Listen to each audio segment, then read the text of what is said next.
Good afternoon, everyone. My name is Fatima Babar, and I am a senior year student majoring in mass communication here at Former Christian College. Today, we're all gathered here for an interactive session titled Multimodal Projects in Communication and Media Studies, Creation, Exhibition, and Publication. I will be your host for today, and with this, I would like to formally welcome you all on the behalf of the entire Mass Communication Department to this interactive session. First of all, I would like to request Dr. Altafullah Khan to say a few words as a welcome note. Dr. Altaf is a professor of the Mass Communication Department and Dean of Humanities at FCCU. He has a PhD from the Institute of TMU, University of Leipzig, Germany. He was a senior visiting Fulbright faculty at Center for International Studies, Ohio University, USA.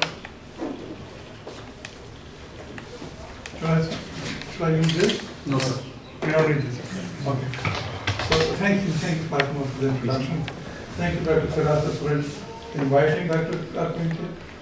And we are really happy that you are here. And I'm really, the happiest I am is that we are inviting you. We'll be listening to a professor, a researcher. I want to introduce you. I don't need to know you. This is her job to do, but I know for sure that you are very distinguished is a word that in Pakistan they use for a specific professor, which are mostly not distinguished. So I won't use that. But you are a wonderful researcher, well known across Europe and world, and you are very kind to be here in Pakistan every year, share your insights with students and for PhD researchers and everybody, which doesn't happen very often. You must be knowing it already. So I look forward to a wonderful session, learning a lot. I always learn a lot when you speak. The last speech that you made, which you and mine was wiki, and you made a wonderful presentation. I just have a few things to say about. Do I have a few minutes or a few more than a few minutes? I always come into conferences for the last session as a last speaker, and then they tell me you have 2 minutes. You 2.5. So some words about research. It's wonderful that you are speaking about research. I see that communication studies as a discipline has gone a lot into analysis business and into production business, like prediction business. And in Pakistan especially, there is very little focus on the problem side. So, and also this is an issue globally also somehow, because when I was a student and I developed a theoretical structure and methodology, and I sent it, I had to give it to the chair of the PhD commission, and I went there and he said, I had an appointment on Wednesday, but I didn't know which Wednesday it was. So I went on a Wednesday, and his office staff said, no, it's next Wednesday. And he came out and he said, no, I have read it. And I said, okay. So he said, I'm really happy to see that somebody has put an effort into theory, because people don't do it anymore. So from there I know that not many people put a lot of effort into their theoretical structures when they work, which I think is harmful on many levels. On one level, since communication study is not an independent discipline, it borrows ideas. In theory building, we are dependent on sociology, political science to an extent, earlier on psychology a lot, and many other disciplines. Anthropology naturally, social anthropology. But what happens is that if we are not into theory building business, we are not building our discipline well enough as academics or researchers. And in Pakistan especially, there is a lot of focus upon the method, not on the methodology, which is basically instrument. Like you ask somebody what you are doing, and they'll say, I have an empirical, I have a survey method. They don't say they have an empirical method at work. So surveys are basically tools of doing research, which are based on the selection of your problem. Which brings me to my next point, that the problem is basically contributing something to your immediate society. And this is one big problem. In Pakistan, people are mostly interested in kind of a global impact with their studies.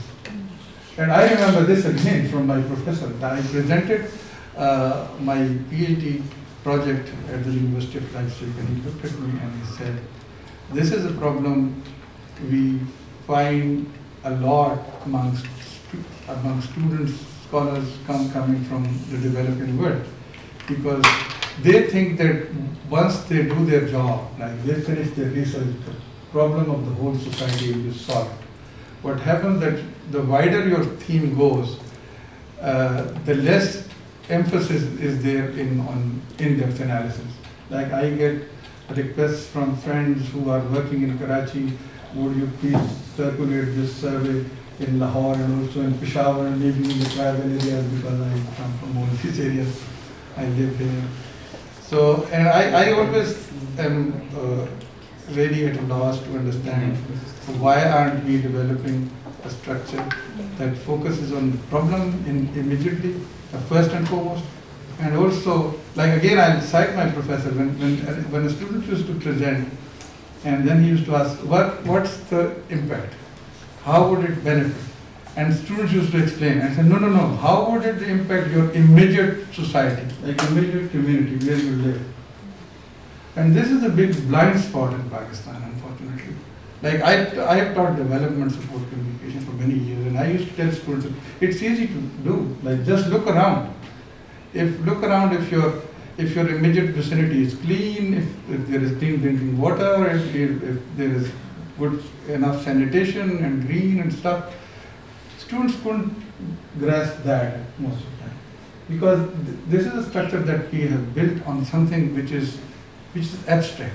And I think journalism and communication studies are the same basically. Journalism immediately serves the communities. That's the job of a journalist. Communication studies developed out of journalism, if I'm not wrong. It was after the Second World War that somebody decided to analyze how propaganda worked, and the Institute of Propaganda Analysis in the US and other institutions, and then we came into understanding voting behavior and stuff like that. And it somehow drifted from immediate service to kind of abstract notions.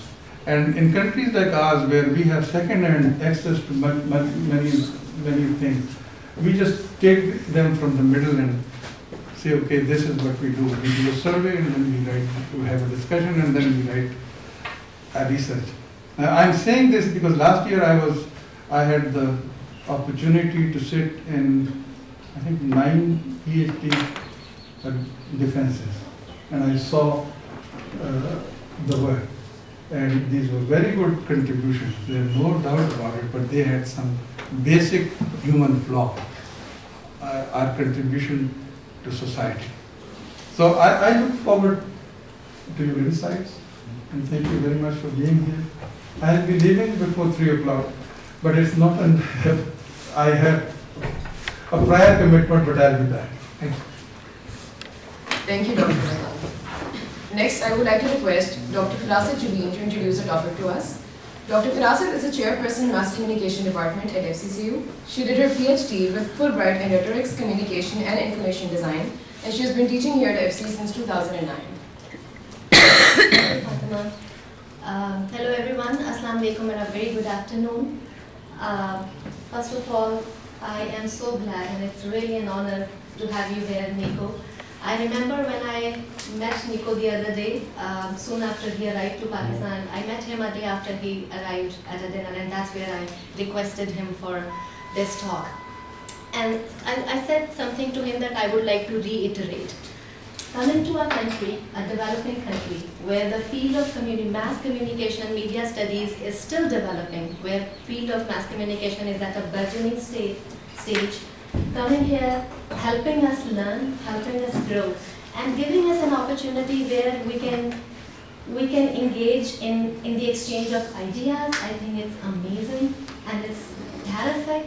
So I appreciate your presence first in Pakistan, and that I also appreciate your presence at Former Christian College. A very warm welcome. So speaking of topic today, multimodal projects and publication. I believe writing is just one way of expressing your creativity. There are other ways of being creative, and we are media studies people, mass communication students.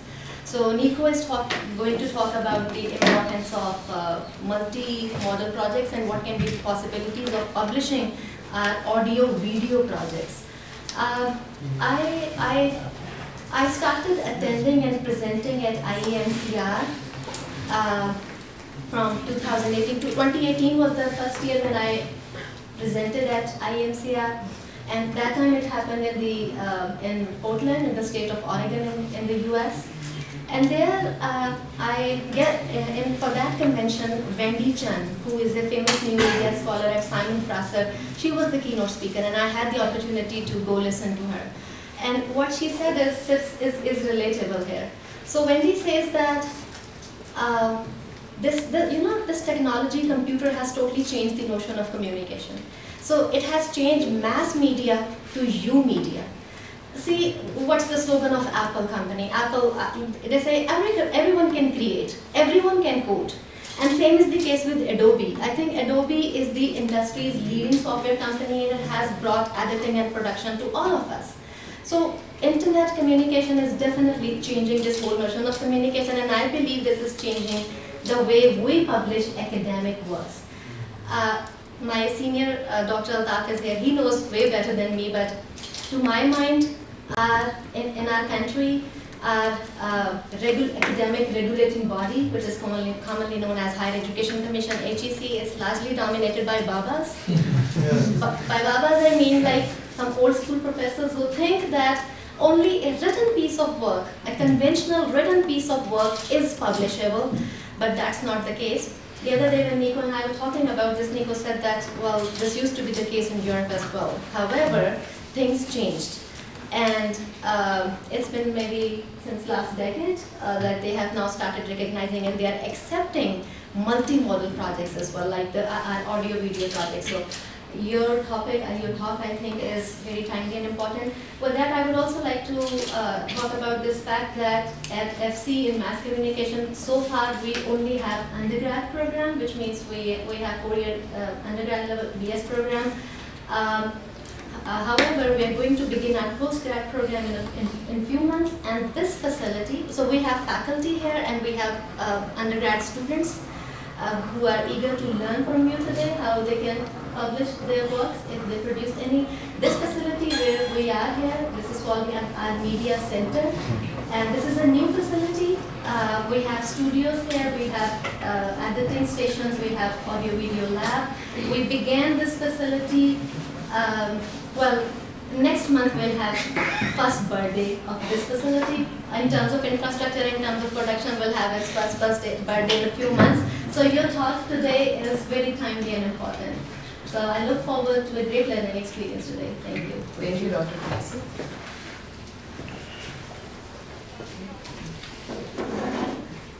So Dr. Nico Carpentier is a professor of communication at the Institute of Communication Studies and Journalism at Charles University, Prague. Dr. Carpentier is a visual artist and president of International Association for Media and Communication Research, also known as IAMCR, a well-respected forum for media and communication researchers. Moreover, he has also several publications to his credit and is a known visual artist who has produced several academic audio and video projects. Let's all welcome him with a big round of applause.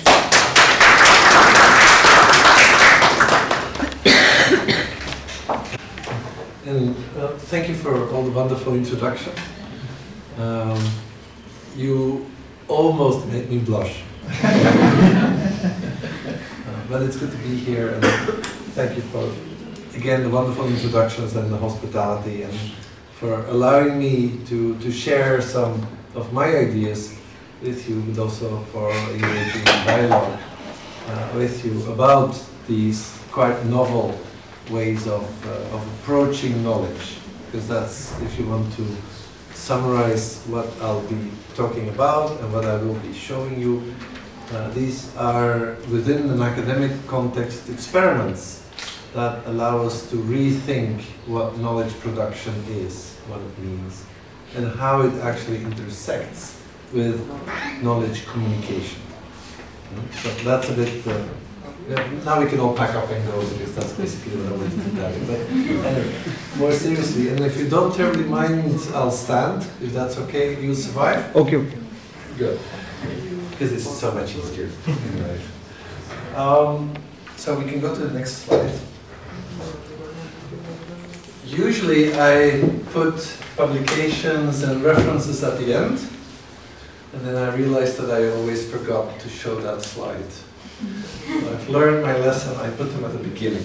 If you want to know more about what I will be talking about, this is a special journal issue which is in its origins Italian.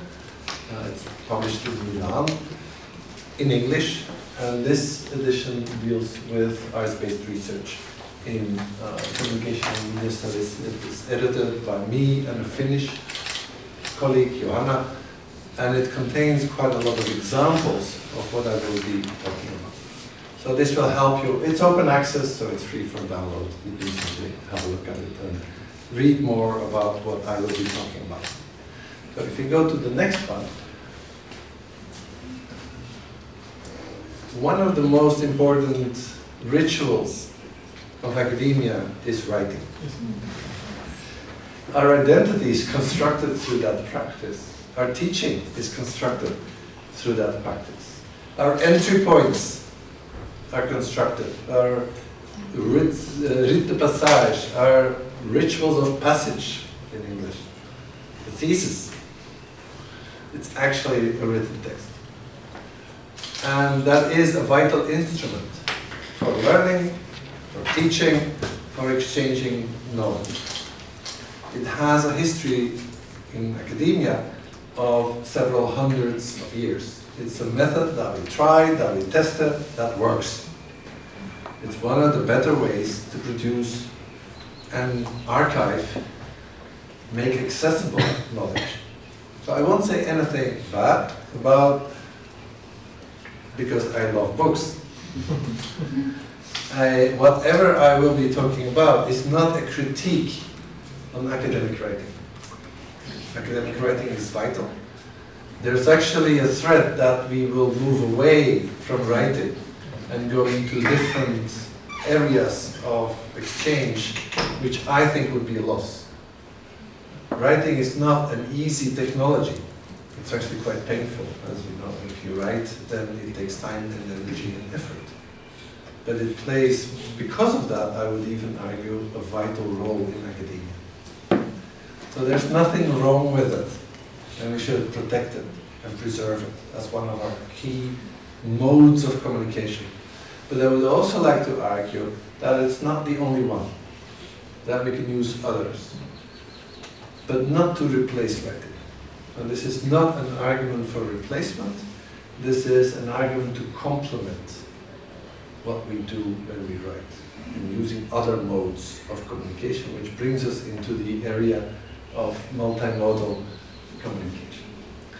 One of the discussions that we've seen in the past 20 years is a move into artistic repertoires to communicate academic knowledge. So I'm not talking about artistic research, which is actually something else, which is also important. I'm talking about what is called arts-based research. That is research that is academic research, but that intersects with the field of the arts to find new tools of communication to exchange knowledge. But it's still academic. It is intersecting with the arts, but it is still academic. One of the key publications is Patricia Levy's book, which is called Method Meets Art, which is one of the key publications in arts-based research. That is giving a lot of examples, a lot of areas where we can use artistic repertoires to communicate academic knowledge. It's mostly used in social sciences and humanities, because that's where the bridge is being constructed. We are quite privileged because we are fairly close to the arts. And in communication studies, we've been using film for ages, for decades, almost as long as there is film. We've been connecting film production and audiovisual work. Anyhow, but what these authors are all saying is that we can find this bridge between academic work and artistic repertoires to communicate our work. And if we go to the next slide, we can actually see that Levy makes quite a radical argument, and to be honest, I don't necessarily entirely agree with her when she says that arts-based research is the third paradigm, apart from qualitative and quantitative research. I think that's excessive. That's really pushing the point maybe a bit too far. Fine, it's her argument, not mine. It actually does, if I show you this, it allows me to emphasize a few keywords in the description of arts-based research and how it uses particular ways to deal with the construction of truth, because that's what academics do, right? We create narratives that are truthful. We produce knowledge, which is deeply connected to establishing truth. But it's done in a different way. And if you look at a few of the keywords, we see resonance here, we see evocation here. What is that actually telling us about knowledge? Something quite unique. That's telling us that we can feel knowledge. Academics don't like saying that, because we think that knowledge is rational, based on argumentation. What they're saying, and what I am saying, is you can feel knowledge. You can make people experience knowledge.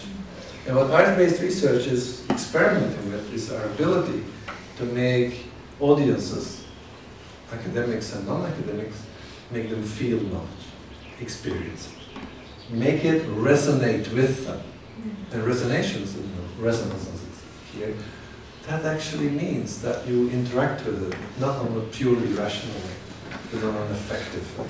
And that is where arts-based research starts becoming quite unique. If we go to the next one, we'll see this is the table of contents of Levy's work.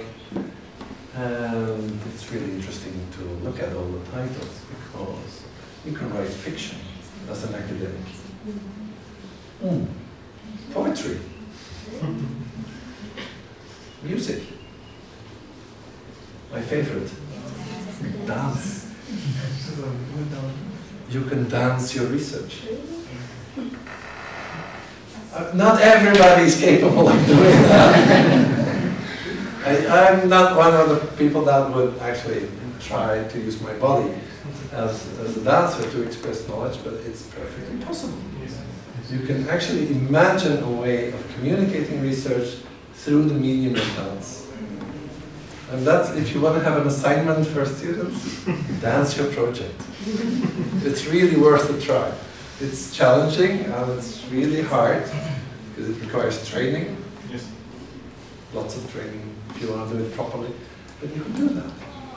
And that's what they're saying. It's like we can think about research in very different ways, where people can experience it in a different way. You can come here.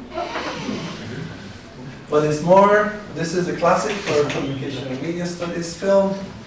Use of drama, use of theater, that's pretty okay. And then the area where I like to work, visual arts. Because also there you can use different types of visual, but also sound art, because I also work with sound art. You can use that to communicate research. Not that this is easy, this is quite a challenge, but that is also Levy's argument, this is possible. If we go to the next one, we also see that this is used in PhD research. This is Susanne's book called Unflattering. It's actually a PhD thesis. Columbia University. The book is 2015. I think the PhD was from a year before. You know what this is? It's a comic book. Yeah. You can actually use the idea of the cartoon to do philosophy. Because that's what we do. So it's actually using the visual language, the drawings of the medium of the comic book to communicate about the philosophical debate. And it did. It's a real PhD, so it actually passed the committee. It was accepted as a thesis. And it allowed him access to the title of the PhD. So it is possible if you start thinking about broadening the scope and moving into these more multimodal elements. Notice the little star. It was very carefully placed. If you go back and forth, you'll see it again. That. Thank you. Anyway, it is the main question. Why would we do this? What will be the gain? Right? So if you go to the next one, I can give you a few reasons. In communication and media studies, it's still not very well known, but it actually allows us to produce knowledge, and it becomes a complement to the instruments we already have.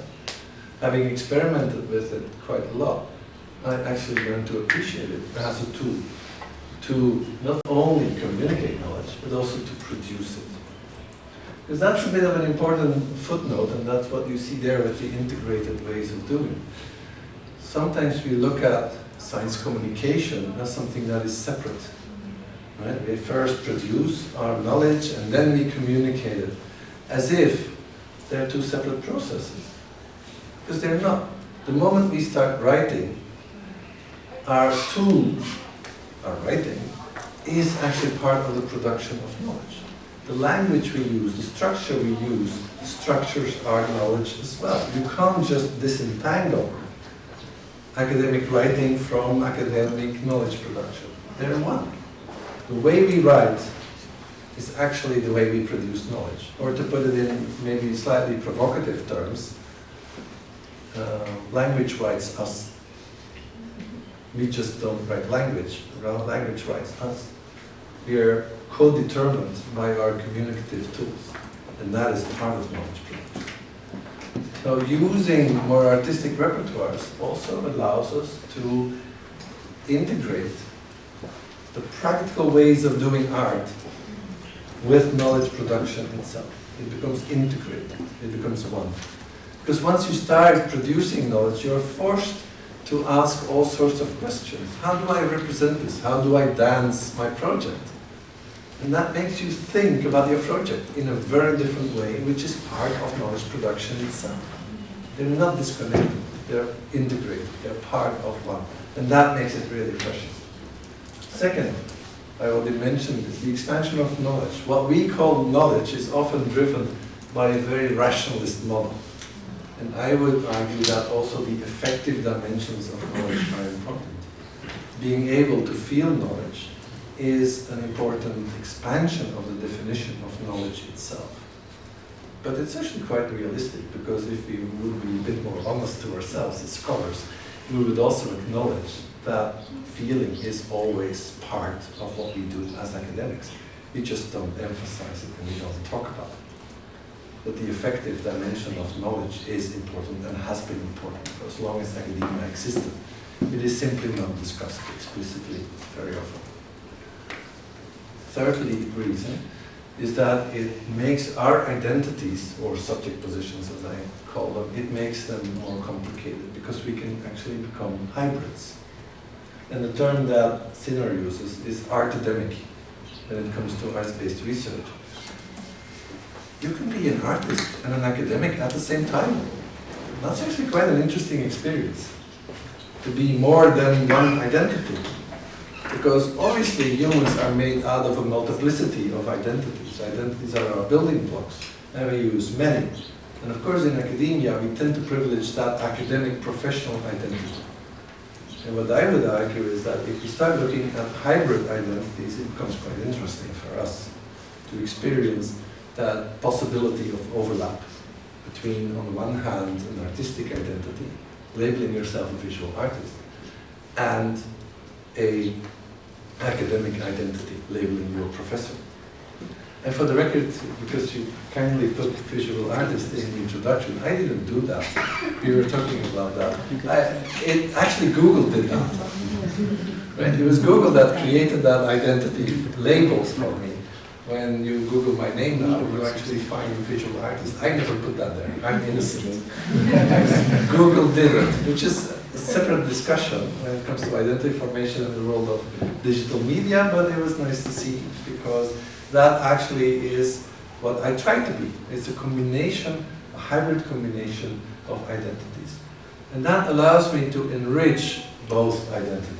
It allows me to experiment with what it actually means to be a professor, and to experiment what it means to be a visual artist at the same time.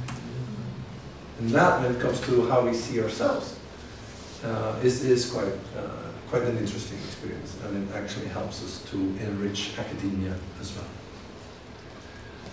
Of course, if we engage with another field, the field of the arts, we should be careful, because it's another field.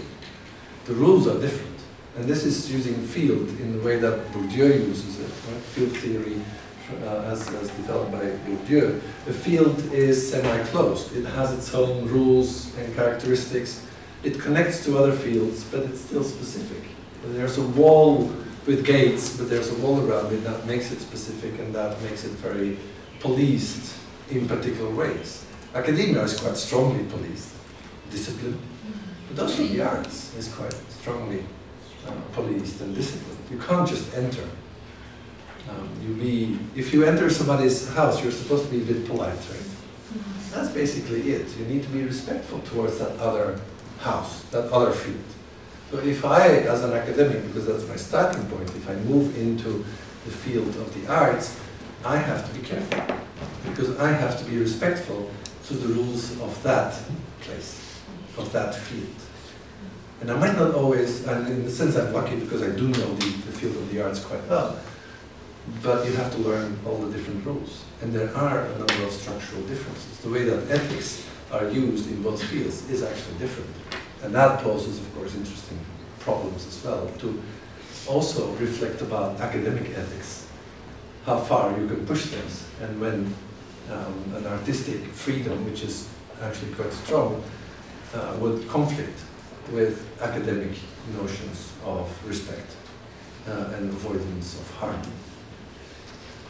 What we should avoid at all cost is to instrumentalize the other, because that's what you often see.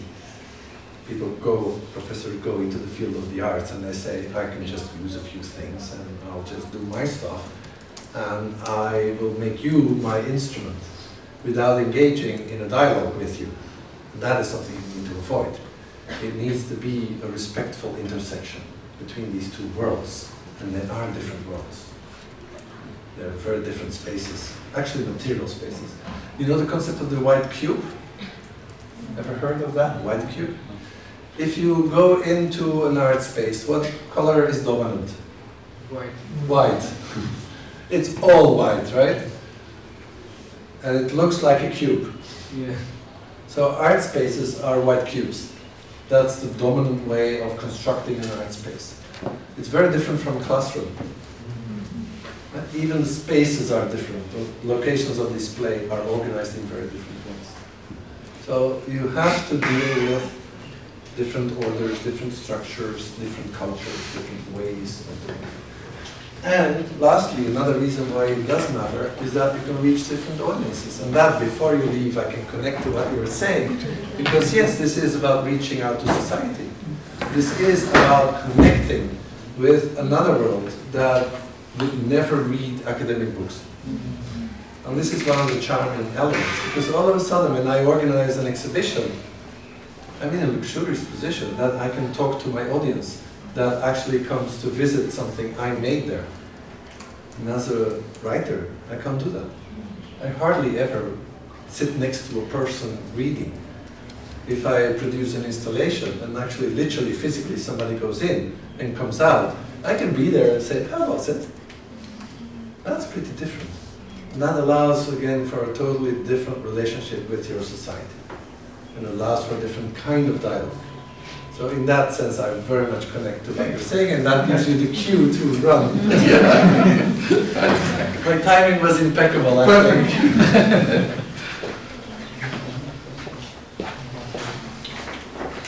So, that's perfect timing. Is this the perfect story? No. Are there no problems? Of course there are. Is this easy? Not really. So if I go back to my story and look at all the reasons for doing this, I can actually point out to all the problems related to each of these reasons. So yeah, expanding knowledge, talking about effective knowledge, Great. If you do that in academia, half would raise an eyebrow at least, because they might not appreciate the effective dimension, because they believe in the rationalist model of academia and the purely rationalist model. And they would say, emotions are dangerous. We have to fight them. We have to keep them out of our work, because they will be biased. There's drama when they say that. I don't accept that. I think we can mediate and we can integrate emotions in knowledge production. It's not always appreciated. And that's quite a dialogue and a discussion that is still going on. Complexity and hybridity of subject positions, different hybrid identities, great. But what about role conflicts? I talked about ethics, which are defined differently and used differently in the arts and in academia. What happens if I sort of cross a boundary of one of them? I find myself quite deeply in trouble. And there are some artworks that I would never produce, because I would find them a violation of my ethics, which is also an academic ethics. I would never be able to use people as some artists have used people, because I don't accept that. But in the sense of artistic freedom, it's still in the arts field accepted, while I wouldn't. But you find these kinds of role conflicts between the two fields and the two identities. They do happen quite a lot, and it makes navigation through these fields more difficult. And potentially you could end up in trouble. Skills. It's great to say I work with the arts, but that also requires training. Working in academia also requires training, because that's what you're here for, right? It takes time and it takes training. And it requires time to acquire these skills. So if you just say, I'm going to enter into the new world, that also means acquiring these skills. It means acquiring different techniques. And I'm not a painter, and I'll probably never be a painter, because that's not where my skills are. It's also not where my taste is, but that's besides the point. I don't use paint. It's not my medium. But I don't have the skills to do that either. I'm lousy at it, and I will have to do that, because that's not where my skills are. But of course that limits you. It requires that you manage two skill sets properly instead of one, which is a lot to ask. And that's one of the reasons why, if I said, like, maybe dancing your research project is a bit tricky, that's where skills come in. That's where the limits might come in. Respectful dialogue. We need to interact with another field, the field of the arts, in the most respectful way. Great, brilliant idea. But some academics still think that they live in the empire of academia, which rules the world, and which is superior to anything else.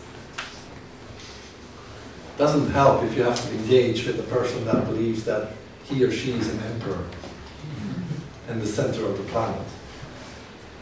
Well, I would argue knowledge production is in many parts of the world. Academia is a vital part of it, and we are good at it. We're not the only one. Not everybody agrees with that.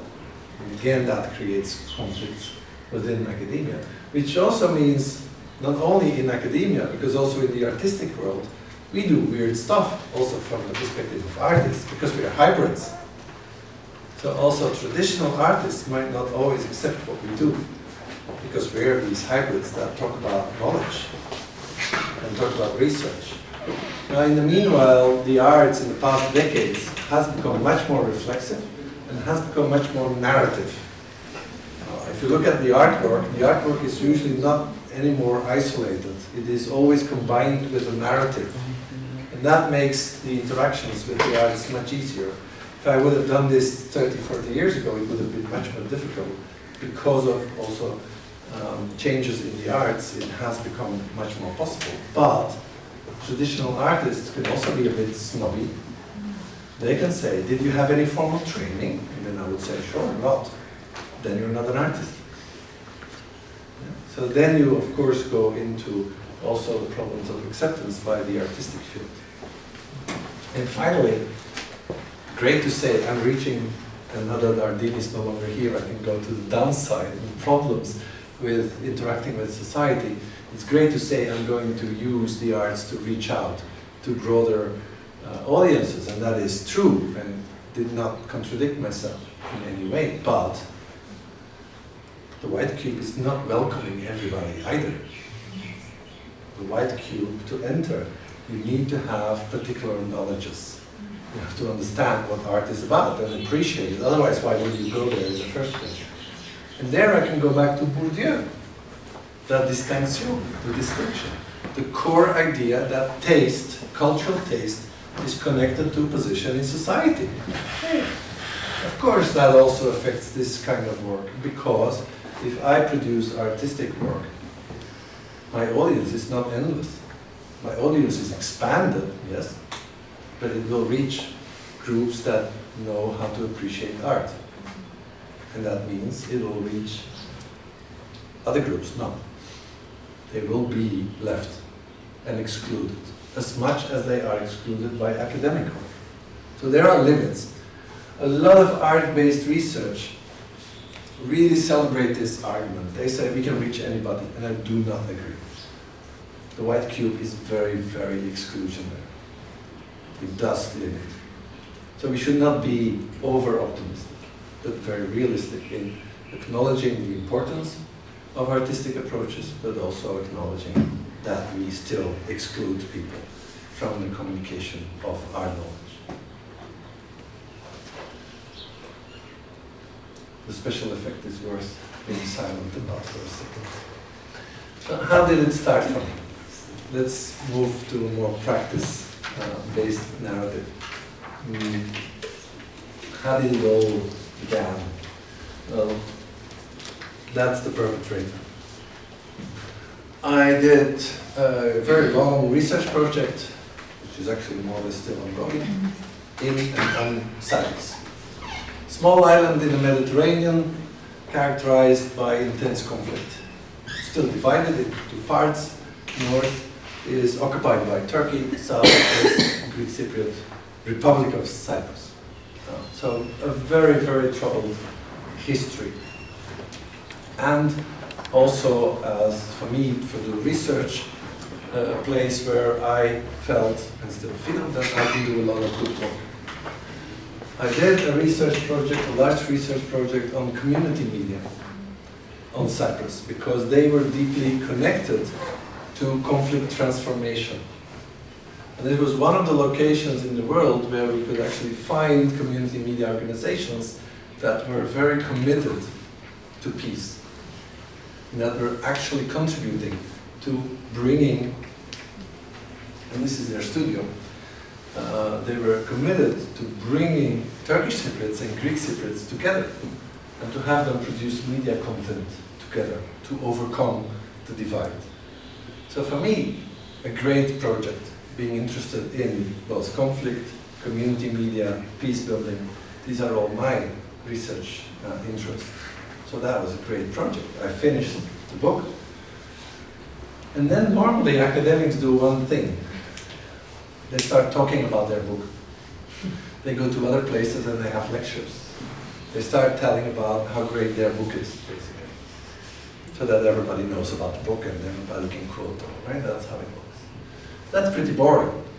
So I thought, well, I was actually analyzing participation in Cyprus in these community media organizations and its connection to conflict transformation. Why don't I set up a structure where the people that are involved in these kinds of projects, where they can communicate why they are important, instead of me going around the world telling the world how important they are. Because if you do participatory research, you're interested in equalizing power relations.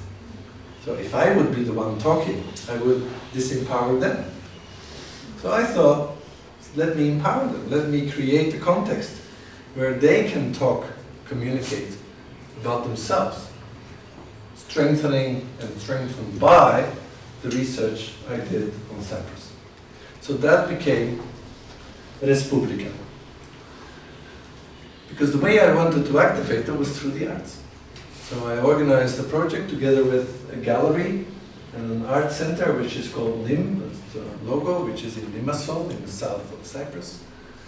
I put together a committee that would be qualified to evaluate proposals for artworks, and I launched a series of calls in these alternative communities to produce artworks, because community media producers are extremely creative. They actually all do artistic projects in addition, besides, or as main activity. Their programs, what they produce, is often very much connected to sound art anyway. So they're the perfect group to bring into an artistic project. We launched a call for the Cypriot Community Media Arts Festival, which I was curating. And so I had the luxury of setting up a series of exhibitions, and we can go to the next slide. A series of exhibitions, partially with professional artists, and that's the exhibition you see in the corner, Jut and Factor, who are digital artists, but also to work with community media activists, and that became the Participation Matters exhibition. We actually had a third, smaller exhibition on one of the projects, which was a smaller one, but we had 3 exhibitions, all communicating that participation matters. And we used very different, because it was a curated exhibition, we of course had very different artworks on display. In addition, we organized a series of festival events so that we could also go into the different cities. We had a lecture series. Half of the gray hairs you see on my head are triggered by that project, because I can assure you that it was a tricky and difficult set of activities. But if I go to the next slide, this is the Participation Matters exhibition, the main hall, with a series of artworks, like a video installation here, a series of photographs here. All of them have their history, and I can talk about each and every of these artworks endlessly, which I shall not do. In the basement, you see the stairs here, in the basement we built a cinema, because we had a lot of audiovisual material that we would be screening there. But then here, literally under this floor, I thought, that's mine. So that became my corner, because I also wanted to contribute one work to that exhibition. And I think we can go safely to the next slide. That became what is called the Mirror of Democracy. The Mirror of Democracy was installation art, because I wanted to talk about democratic theory as an academic, democratic theory, and I wanted to show how different ideologies actually try to claim the citizens in always contradictory ways. So they were in that exhibition, I worked with a series of ideologies. And of course in Cyprus, because it was very violent at the time, before I was there, obviously, I used a number of ideologies that were relevant to the conflict. And nationalism was one of the key ideologies, obviously, that played a role there, that I was interested in. But also more militarist ideologies, because it is still a very militarized society, and liberalism, but also reaching out to the other, which I call solidarism, an ideology about togetherness. So I used these ideologies, and my argument, my intellectual argument was, these different ideologies, they fight over the citizen. They contradict each other, and they all, in democracy, claim people. They all started, because this was also had sound, they all started with the same sentence. I am the people. I represent all of you. I'm right. My ideology is the correct one. Believe me. The idea of this installation was, democracy is the intersection of all these claims, of all these confronting ideologies. And if you go to the next slide,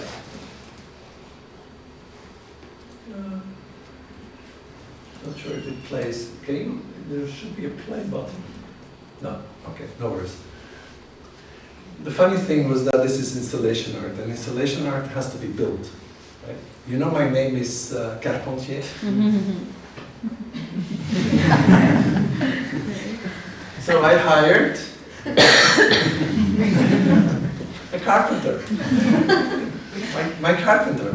He actually worked with me to build that installation. Because what I wanted to do was to create a mirror palace. And do you know what a mirror palace is?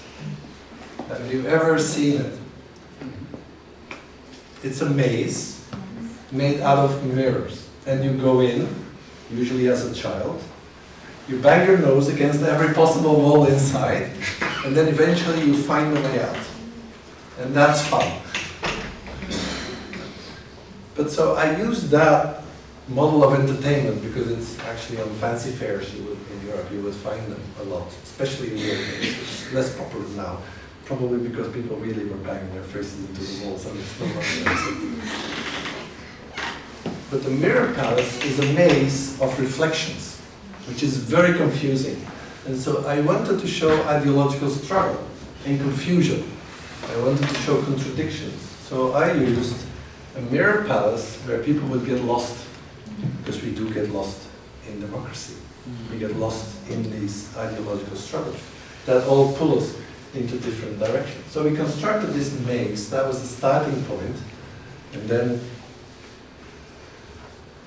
we added 5 voice actors. They were all filmed in exactly the same way, and they were on large screens, projected inside the mirror palace. They all spoke on behalf of one ideological project. So they were one voice. But mirror palace, mirrors, they started reflecting. So you would see them everywhere around you, from all sides. You were literally surrounded. And where it got really nice, I think, when you entered, these voices were projected on your body. Right? Ideology is embodied. It became part of you. You couldn't escape. You were literally engulfed in a cacophonic soundscape where all these voices came from different sides, all telling you, I'm right, no, I'm right. And then you got the bombardment of actually these projections on you. And that's democracy. That was my point. This is how democracy works. As an endless set of struggles. I told you that the mirror palace usually ends up with people banging their noses. So when I was building it, we used both mirrors, wooden panels, but also plexiglass, because we needed to have some transparency. And this is one of the transparent walls. And when we were building it, one of the coordinators of the gallery was literally, I was inside and she was outside, and there was just a plexiglass wall between us. Obviously, she did not see that plexiglass wall. So she came towards me, banged her nose right in front of me, and then I decided I'm going to alter the artwork just a little bit, and I put a sign exactly where her nose was. I put a sign, running into the walls of democracy can be painful. She did appreciate it, luckily. And that's, again, that's how practice. This is not about just knowledge production and knowledge communication, it integrates. Because the idea of building this actually merged with my theoretical work. It became one. And it allowed me to communicate the complexities, contradictions, the struggles of democracy. I am the people, and we are all free human beings. I am to respect, protect, and restrain. I am you. It is an incumbent threat. If you have pain, I will feel your pain. If you need food, I will feed you, knowing that if I'm hungry, you will feed me. And if you laugh, I will join you in laughter. We're all humans, and we need to take care of each other. We belong together. Love each other. We are brothers and not sisters. Each other. We are entitled to rule ourselves. Besides, what we do ourselves, we do best. This is a filmic representation of the experience of going into the mirror palace. It's imperfect. You can never experience it in the same way as you would experience it if you would go inside. I had to edit the sound because there was no way I could record it as it was. This is a reconstruction through sound editing mostly. You also see a lot of repetition. Each video, there were 5 videos, each video was only once projected. All the rest is reflection. It gets really claustrophobic if you enter. But it does communicate the idea of the complexities of of democracy. I was not the only one, as I said, there were many others. Very different genres that we used, very different modes of communication. I was not sort of monopolizing the space, it was very much about also allowing community media activists to dominate that space and communicate the importance of participation in community media on Cyprus. It produced a catalog, which is still open access, you can download it, it's wonderfully layouted, I'm very happy with the layouting that was done, so it became a little artwork itself. So if you're interested in looking more into the Republica cases, it's a very simple download, it's open access. You're still okay? Yes. This was the first example. Second example, remember I was doing work on Cyprus. It's a very tragic environment. And I think you are very familiar with the histories of conflict. You know trauma, you know how long it takes, you know how difficult it is to deal with trauma. Cyprus is no different. Cyprus is one of these places where if you spend a bit of time and if you actually look carefully, you see the trauma on a daily basis. There I was interested in how memorials dealt with trauma and dealt with nationalism. How actually memorials were particular ways of giving meaning to the history of war. And they did so in very particular ways because they used a series of mechanisms that were very hegemonic, very dominant. Heroization, militarization, all the basic traditional ways of thinking about us being the good guys and the others being evil. So the entire memorial scape, or the memoscape as it's sometimes called, of Cyprus, is focused on showing how good one side is and how evil the other side is. There is no dialogue at that level. The memorials are creating two realities. And so I got interested in using photography to analyze how nationalism worked on the island and how it connected with representations of the past. How the memorials were condensations, materializations of nationalist, antagonistic nationalist discourses. What you see here is the book cover, because this was published as a book, first stage. And what I used was one of the photographs. This is the buffer zone. So north and south are divided. UN is controlling the buffer zone between these two. And you will find fortifications on both sides, Greek Cypriot and Turkish Cypriot fortifications. We're not supposed to make pictures of them. I am very disobedient when it comes to these things, and I can tell you many stories about that. But this is the Greek Cypriot borderline, front line. There was never a peace treaty, right? So it is frozen in time, and you find a very militarized reality there. And I was interested in working in that space to understand how you commemorate, how you reflect about that past. And that became a series of exhibitions, photography exhibitions. So there I used the medium of photography to communicate how memorials function. And there are actually two waves. These three are exhibitions about the Greek Cypriot, Memoscape. These are the most recent ones. It's the second stage, and this is including Turkish Cypriot side, so both sides of the island. And if you see the date, this was January this year. So I was actually doing the last exhibition in Limassol in Cyprus just a few weeks ago. You might also see that this is in Portuguese because this one is in Brasilia. And just to add, I was not responsible for making the poster. I did not decide to put my picture there because I actually tremendously hated when people do that. Because it's not about me, obviously. It is about an analysis. But Brazilians, they do things their way. So this focused on the South only and on the role of hegemonic representations of conflict. For the second stage, I was interested in something else. In addition, I was interested in how enemies, when they represent each other, do that in exactly the same way.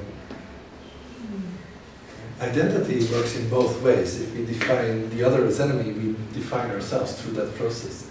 And it's actually quite remarkable to see, once you look closely at conflict, it's very remarkable to see how people actually use exactly the same structures to talk about your enemy.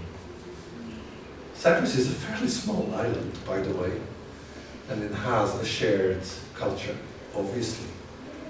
Different religion, different language, sure, but it has a lot in common. But also their structures in how they demonize each other are very similar, which is remarkable. And that's why the second stage was called the mirror conflict, because these two sides, they're mirrors. And I'll show you and explain you how I visualized that part. But if you go to the next one. So my objective of that exhibition was, again, to talk about nationalism. It was an academic analysis. How does nationalism work through memorials? That was my research question. But I communicated the results through photography. At the same time, it was a critical project because I also wanted to show how different versions of nationalism fail. How these memorials make claims that they can't uphold. Because people don't care about them, for instance, or because memorials fall apart, or because they're counter-memorials. Memorials not for war, but memorials for peace. They do exist. They're rare, but they do exist.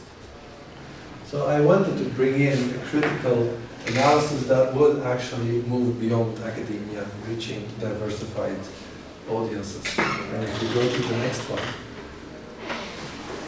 This was the very first one. This is inside the buffer zone.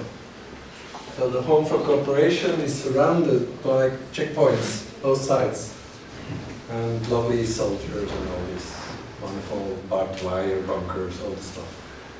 But this, the home for cooperation, is a little enclave of peace where both sides, Turkish Cypriots and Greek Cypriots, often meet, and where peace activists often work. If you look really careful, Bunker. it's a little sort of watchtower. But if you look really, really carefully, you see UN there. This is the UN. This is UN tower. So on the top of the peace center, there's actually a checkpoint where they could observe the Turkish Cypriot line that is a bit further down there. If you look here, that's a Greek flag. So that's the other side, so literally inside. That was, of course, a perfect location for an exhibition like this, which is talking about the role of antagonism. This is the second one that was in Limassol, and again, you see the photographic work with some people actually enjoying it. It's the same gallery that I used for Respublika. It's the same place. In the basement, we built listening posts so that people could actually listen to a lot of audio material with the headsets. Voila, they're listening to the audio material. I'm a fan of QR codes. But it's okay, you can go to the next one. And this needs to be played, so I think if you can start it.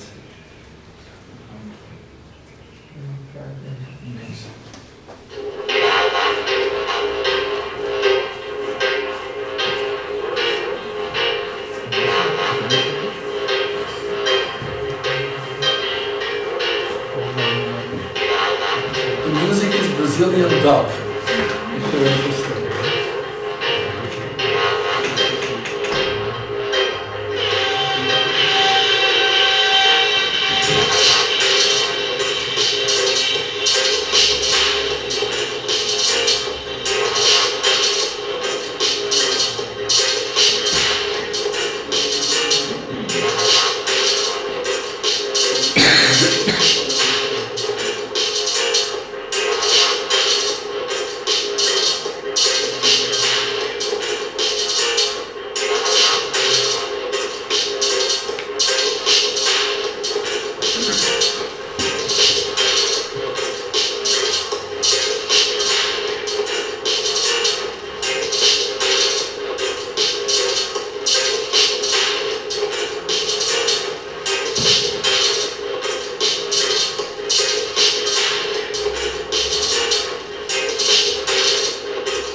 Brazilian version, the first edition, and there I have a rather particular problem because Brazilians have no clue about Cyprus.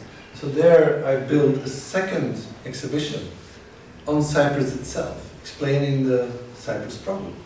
I added a little globe so that people could look up on the globe where Cyprus was. And that became a double exhibition, a photography exhibition, which was doing the analysis, but also a contextual analysis that was offering the context of the Cyprus problem so that people would understand the first exhibition.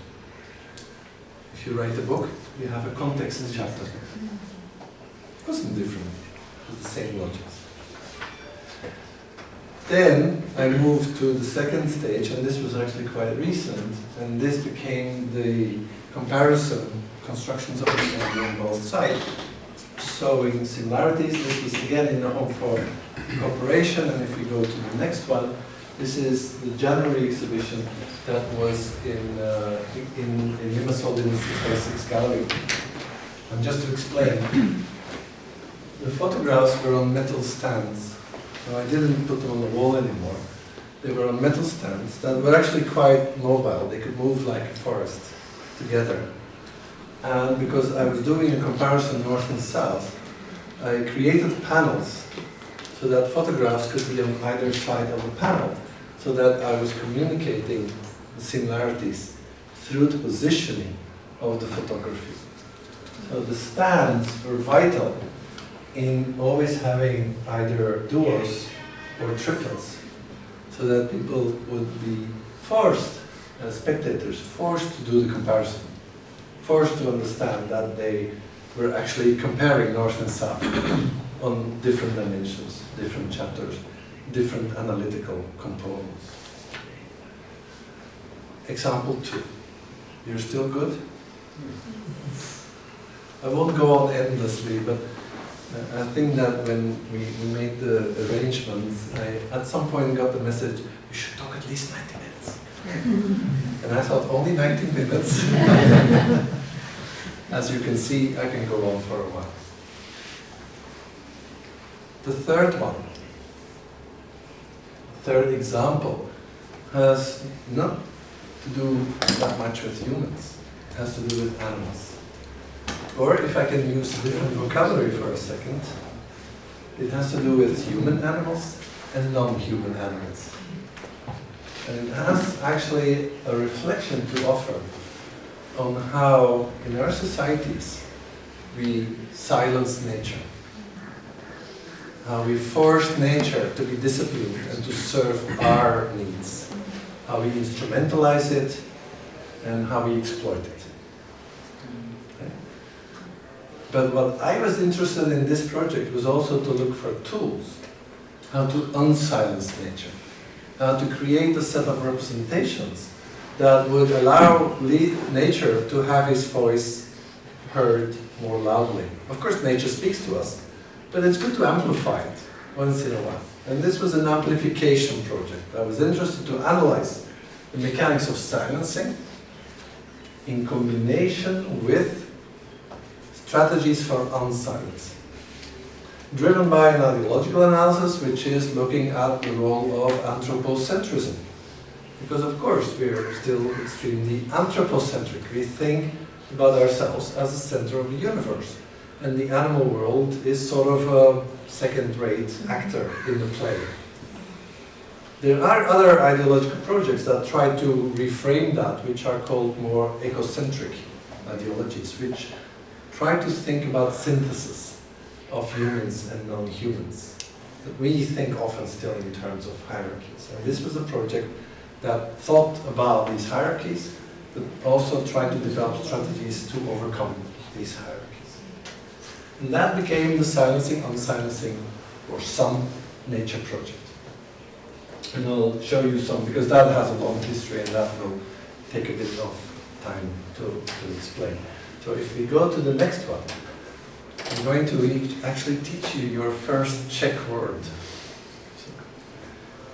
Vluk is wolf in Czech. Because, and let me explain what the Vluk 1914 is doing there.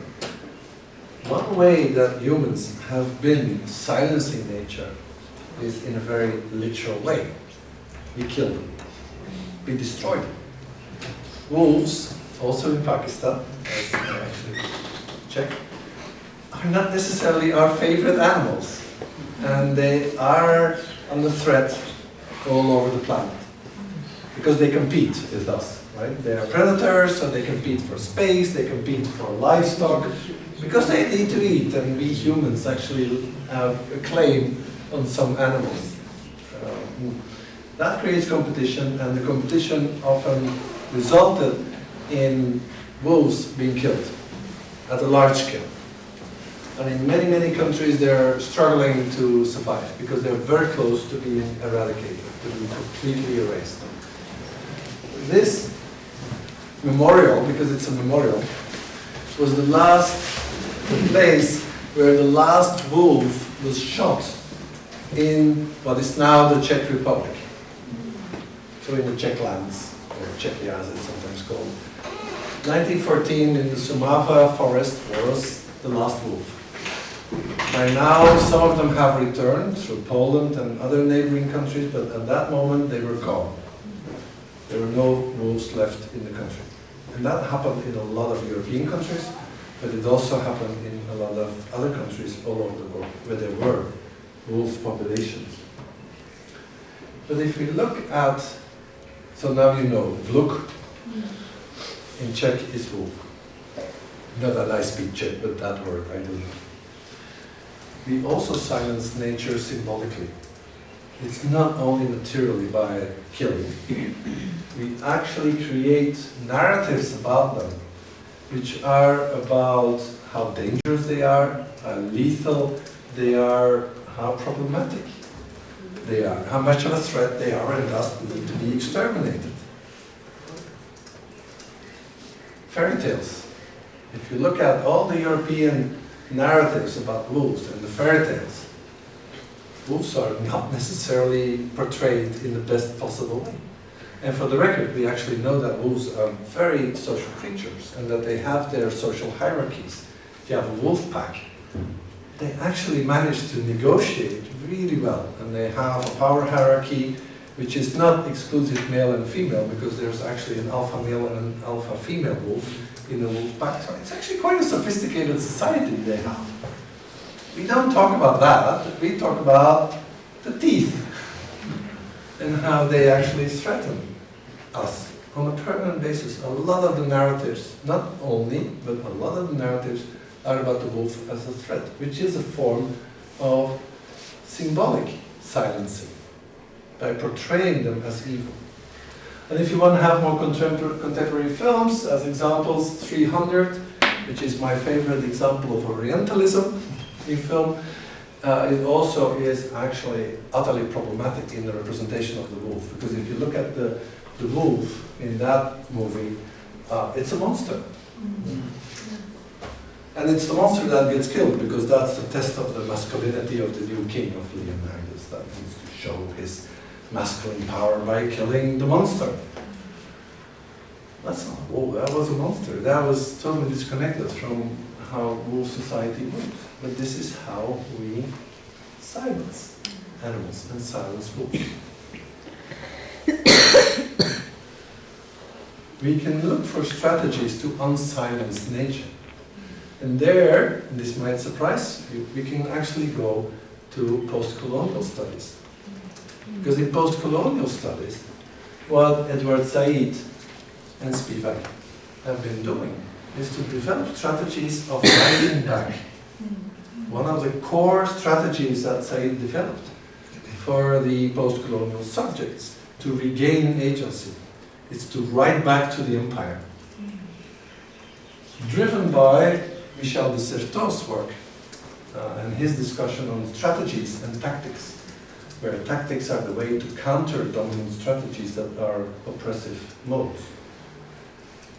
So I use that as an inspiration, not to talk about post-colonial subjects, but to move it to the animal world and to find ways, artistic ways, of unsilencing nature.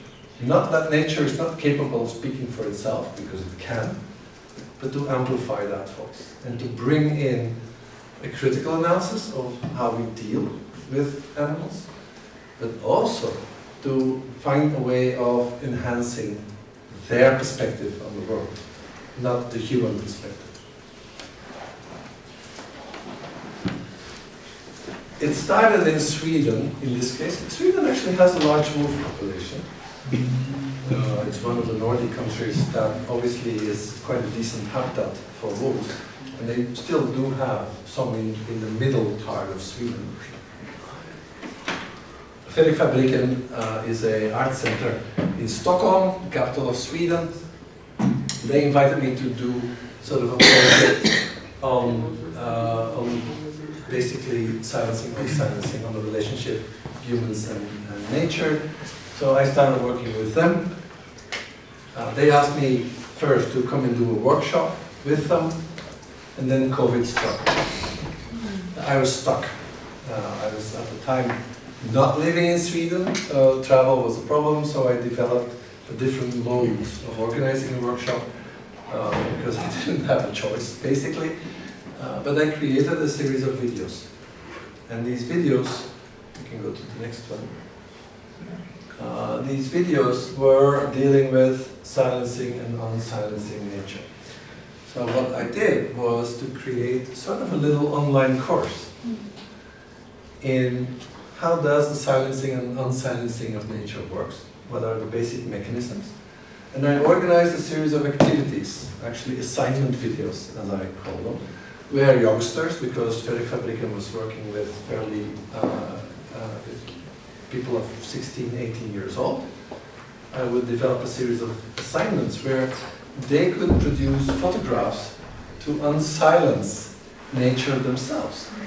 And this was a pedagogical project as well, where I was working with an art center where youngsters would produce artworks themselves, which is called participatory video or participatory photography, photo voice, as the label is officially.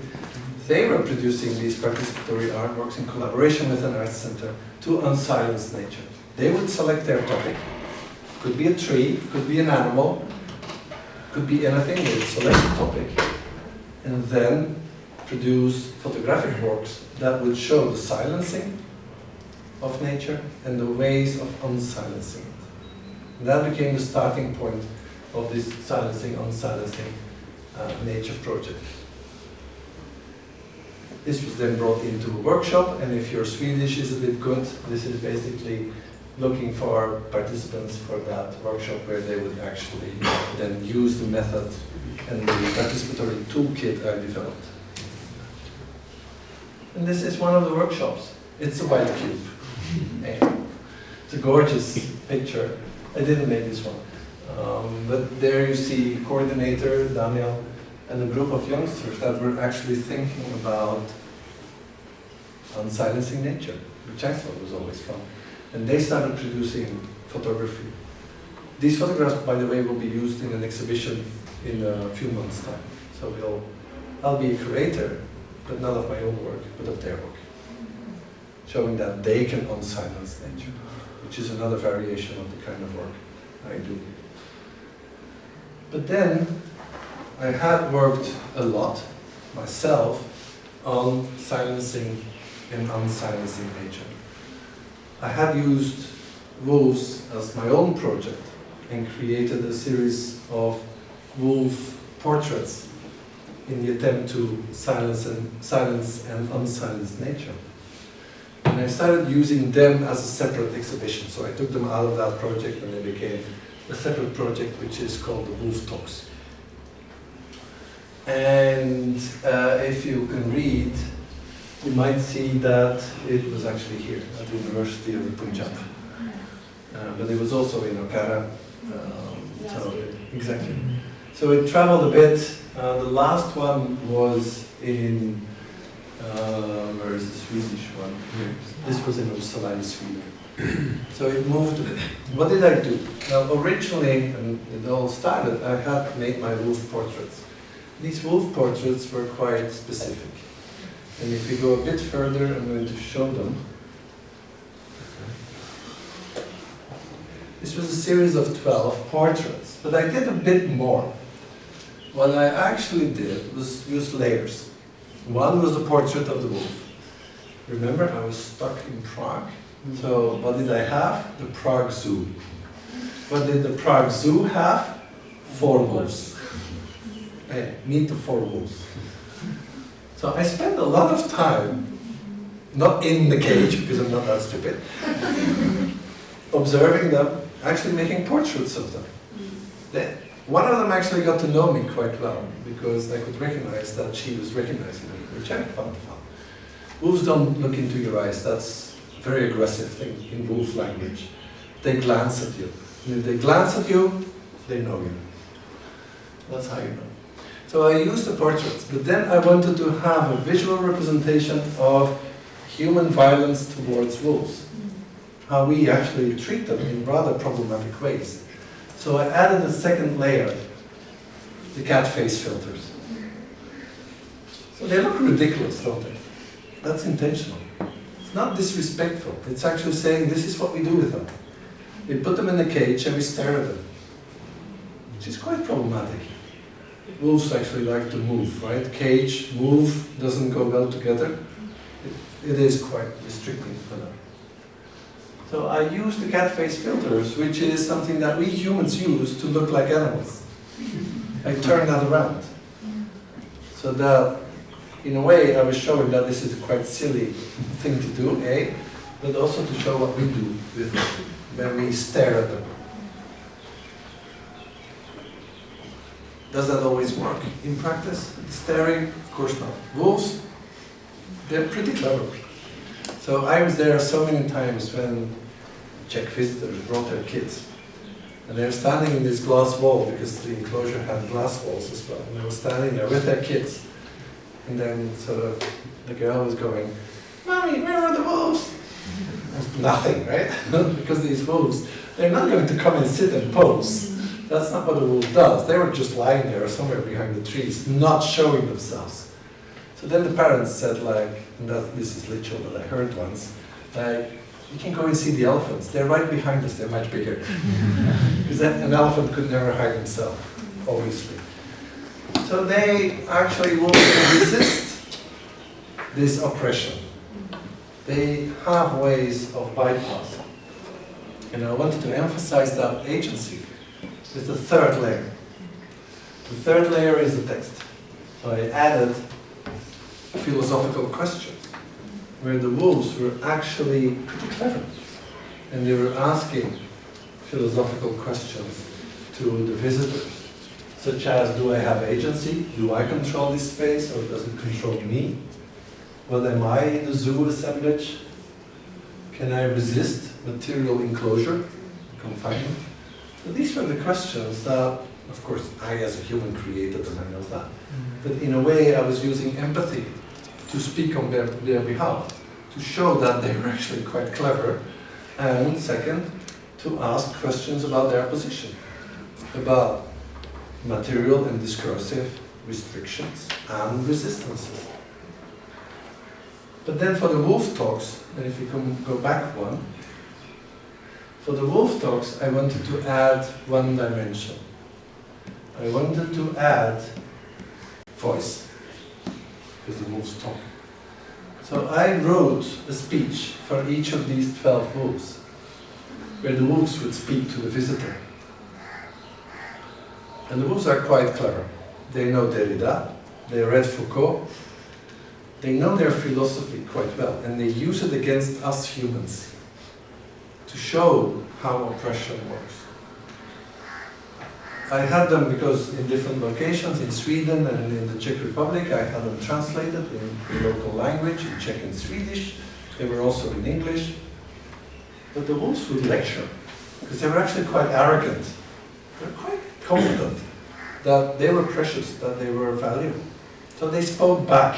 Remember Said? Talking back? They spoke back to the visitor. They told the visitor, like, I matter too, in a very sophisticated philosophical language. So these installations, they ended up in the first edition in Prague in 12 different locations. So you had a map, you could go to 12 wolf talks. They have a QR code. So with a QR reader you could scan and you could listen to the wolf talk. And that allowed people to expose themselves to a perspective from the wolves. I had some really weird locations. This is a bank. I still love it. I have my artwork displayed in a bank. I thought that was an interesting contradiction. Also saying something about the commodification of arts, but anyway, tempting but helpful. So people could go and listen to the wolf talks on their smartphones. Yeah. Again, not my responsibility. I deny any responsibility here, but this is when we had the exhibition at the University of the Punjab. This is in the Holler Gallery in Prague, and I grouped them and put them together. So then they were all together with, again, scanning opportunities to listen to them. And this is the last one in Sweden. This was November last year. So they were all over the city. This is the city archive. This was a bookshop.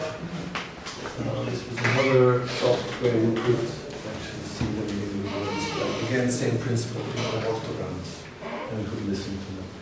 And if you're interested, they're still online. So if you wanna listen to the wolf talks, you can. They're archived because the exhibitions are not live at this moment, but you can listen to them. So if you're interested in listening to a wolf talk, be my guest. We can move on. You're writing down the URL. I'm listening to this. Okay.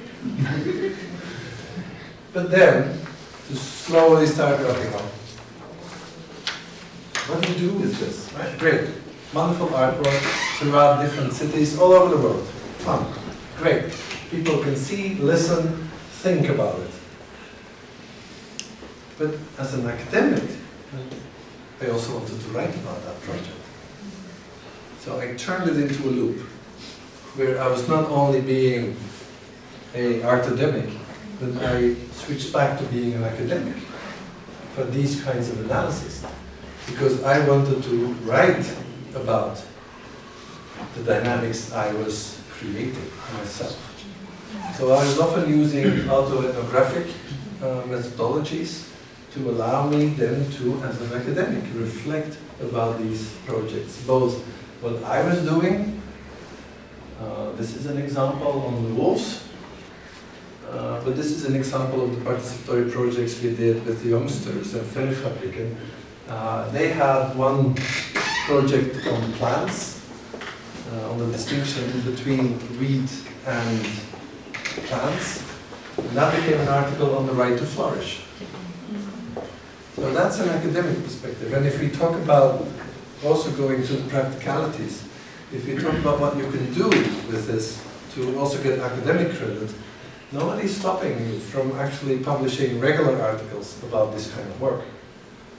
It is not an exclusionary practice where you then only do arts and then all of a sudden forget that you're also a writer. It can go in loops. And these are quite, I think, quite nice publications that also, of course, allow the academics to become more familiar with these approaches. And I am still a bit proud of the little word I created, because in Latin, wolf is lupus. So I created a lupocentric, not an anthropocentric perspective, but it was a lupocentric, a wolf-centered perspective. Because that, I think, is vital. If we want to save the planet, we need to rethink our relationship with that planet and need to think of other ways of creating and avoiding hierarchies. And empathy, looking from the perspective of the other, the non-human, is vital there. And that is part of, I think, also my critical position, and that's where this word actually came from the need to rethink the center and move it away from the humans only. But I then, and this is at the very end, also decided to start using that kind of knowledge about environmental communication into a new project, again invited by Fabriken, because they're now doing an exhibition on gardens. So I thought, and they thought, we'll ask Nico. And they said, can you produce a short film for us for that exhibition? It became a 4-part, 30-minute documentary, totally carried away. I would be happy to show the first part. This is sort of a premiere. It's really, really new. So yeah, not too many people have seen this. There are 4 parts. I will only show you 1 part, which is about 6 minutes long.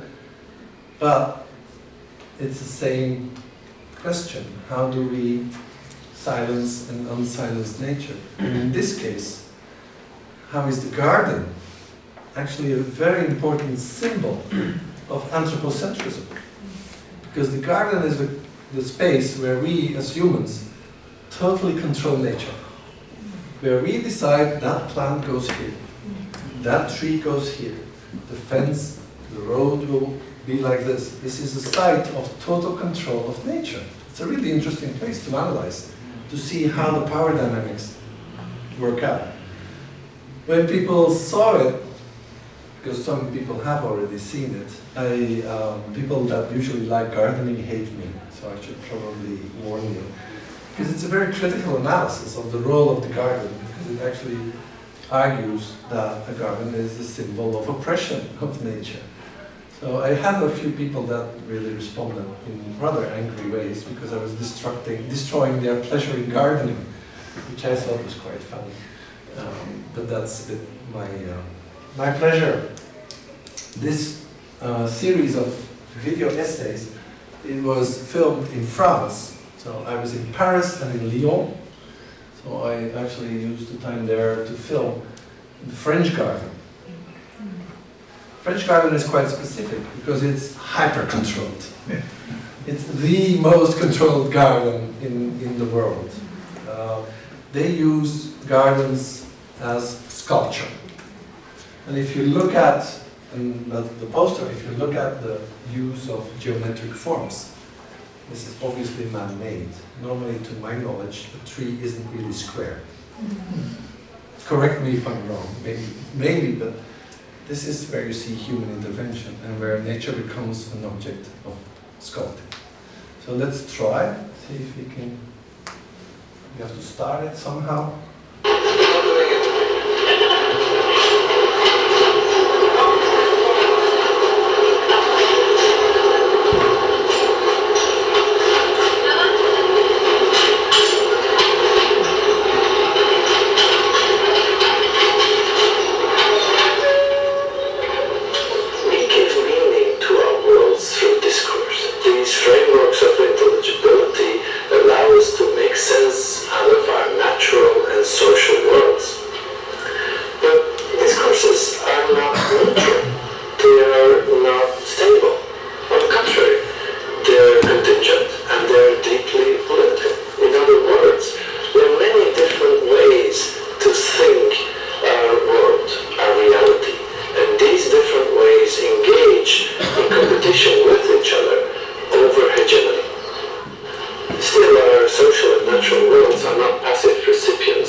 But gardens do that in such a way that they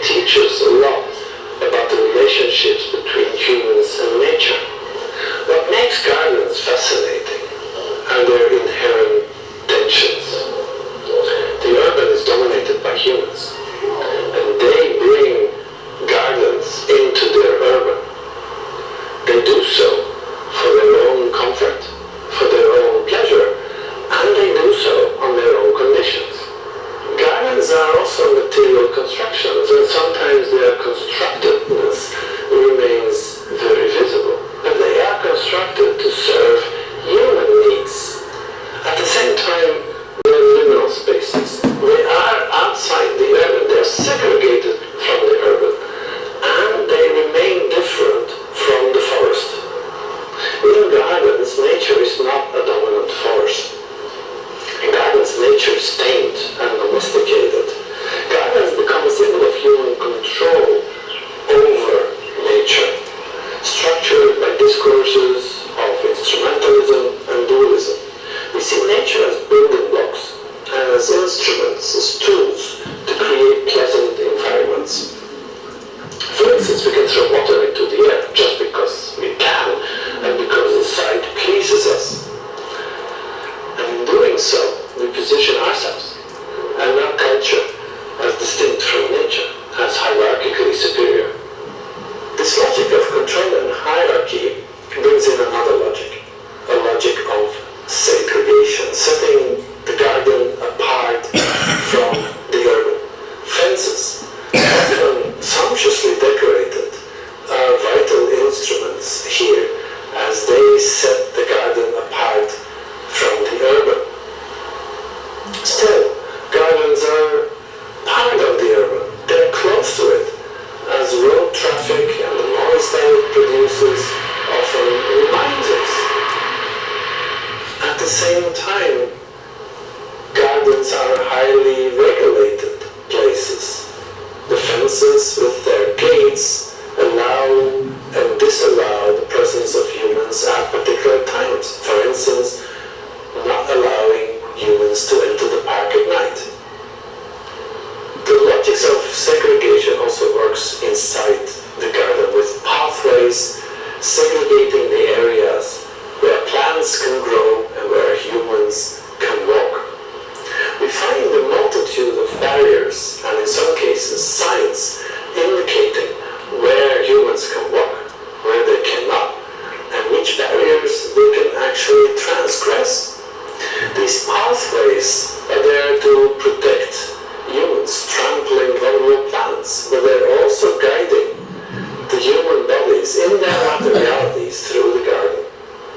This renders gardens police spaces, where also humans are subjected to disciplining strategies. But it is nature that is subjected to disciplining strategies even more, as the garden is a location where nature is tamed. Molded by humans, nature is used as a tool for our enjoyment, our recreation, and our nutrition. So that's a visual essay. Now, if you look at it, it's not close, or not entirely the same as a documentary.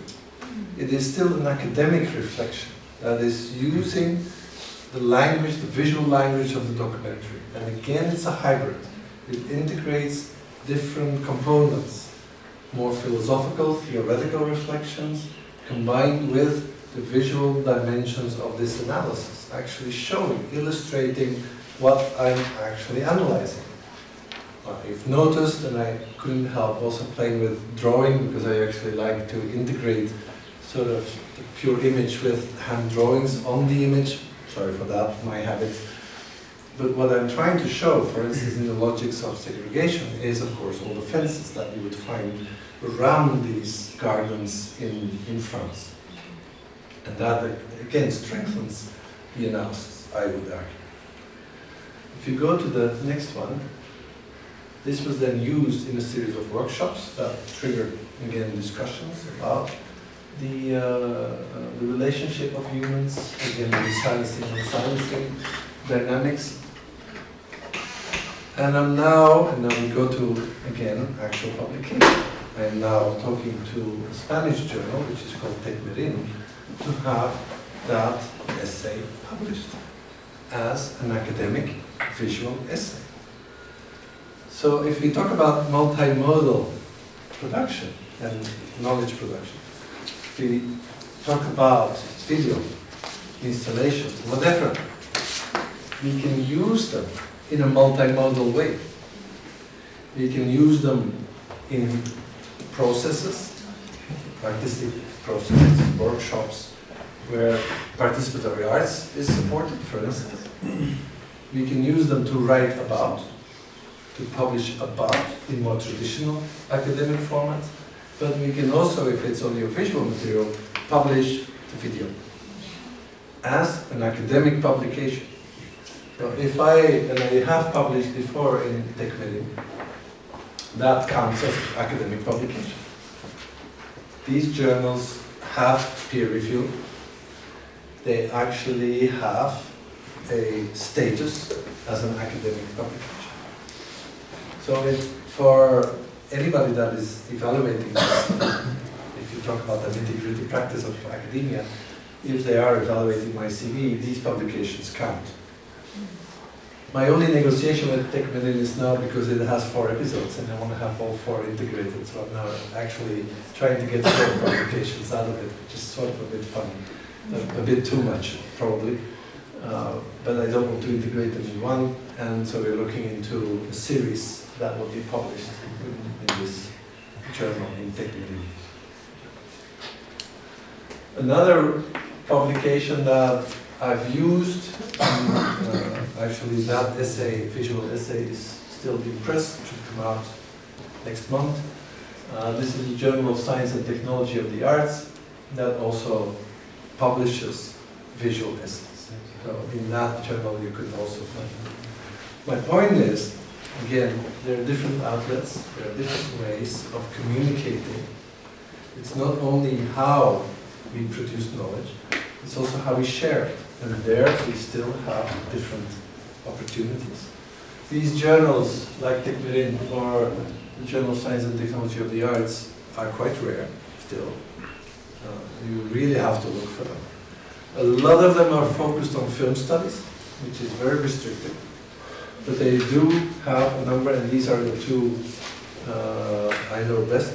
They do have a number of journals that publish visual essays that are broader than only film studies. If you go to next one, and to conclude, in particular the Silencing Unsilencing Nature project, obviously I'm setting and strengthening a series of counter discourses, numbers of alternative ways of thinking about nature. Disrupting the silencing of nature is one objective. Disrupting, and this word you might not know, speciesism. Ring a bell? Or is this weird? You know racism, right? If there's racism between species, it becomes speciesism. This is a way to counter speciesism, creation of hierarchies between different species. And we all have these hierarchies, by the way, because none of us likes mosquitoes, I think. we have our limits as well as humans, I guess. But it was also trying to disrupt some of the artistic elitist discourses where only professional artists are allowed to display. We were using participatory practices where youngsters all of a sudden could become artists, but we were also using arts-based research methods where academics could be artists and could also enter these spaces of display. Arts-based research in particular offers quite a number of advantages, but just to emphasize, it's still an academic project. And that is really important because you also have artistic research. Artists are also researchers, but artistic research is something that happens in the field of the arts. Arts-based research is when these 2 fields of academia and the arts start to be integrated or bridged. And that's still putting a lot of emphasis on academic work. But if I may advise, it's not about just any kind of documentary that might be published as an academic visual essay. It still has to be academic. Every project I explained and showed had an analytical, a theoretical, and a methodological backbone. It was not communicated necessarily in the artwork itself. but it was still very much part of the artwork's production. None of the examples I gave you were just impressions. They were grounded in thorough, rigorous academic research, but they were integrated into an artistic repertoire. And it's not a purely artistic practice, it's more. It's embedded in academic research, and it has a multiplicity of channels that we can use to show, communicate our knowledge. And I think that if we try the next slide, we should end. We go into the thank you for listening to me, thank you for being patient.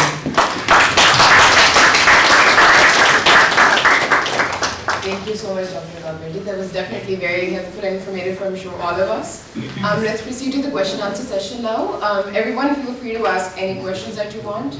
Just make sure you tell us your name before you ask any of your questions.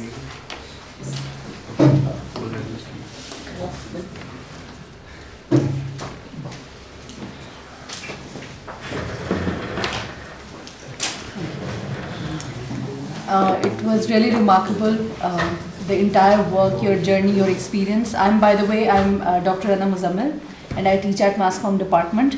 There are two questions that I would like to ask related to your work.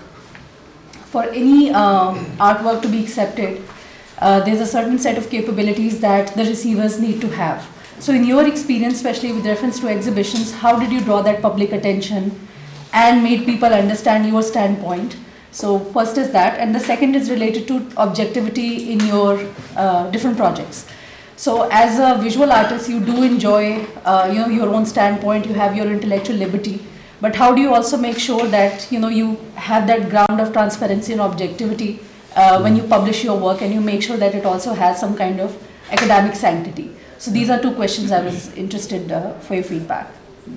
Both are good, thank you. In a way, talking about the first question, in a way I think we are privileged because we're also communication scholars and we know about marketing. A lot of artists don't. And a lot of galleries and museums don't.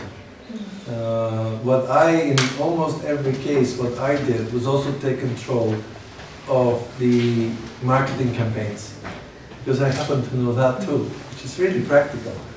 So in every case, we always had spokespersons, we had contact points, we had press releases. So we did everything both online and offline. We were very careful to have a decent mixture of communicational strategies to maximize the distribution of information about the exhibition. And for the last one, the January exhibition of the Mirror of Conflict, I was lucky that I could organize an interview with one of the major newspapers, so that they gave me 2 pages, so that we could actually manage to promote the exhibition while it was running. Because remember, exhibitions have an ending, and there are lots of time constraints.